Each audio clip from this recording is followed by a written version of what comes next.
Popin le tudja most fejelni, és egy nagyon-nagyon jó belépés Kádár Tamástól. Benkő majdnem helyzetbe került, szinte első labda érintésére. Van előtte terület, inkább visszafelé cselez, ebből pedig meglódulhat Benkő. Benkő hua, ez lapot érdemlő becsúszás volt, Gosszonyi fel is teszi a kezét.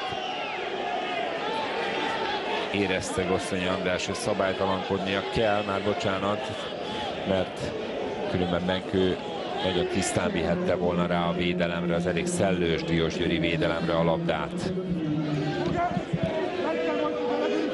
Megtolja a pápai játékos, és itt a labdához már semmi köze nincs. Szűcs, és most 3-2-ben elindul a Pápa. Mutatja, nem volt les, Zitzerben a hazai csapat, Frizoni továbbít, és kimarad, Bogdár visszaért. Király Botond eldönthette volna a mérkőzést. A kontra, amiről beszéltünk néhány perccel ezelőtt, nevezetesen, hogy könnyen lehet, hogy a DVTK annyira megy, annyira hajt, annyira kinyílik, hogy egy ilyen támadással odaérhet esetleg. A 94. percben járunk. Itt a végére maradnak az izgalmak, úgy tűnik.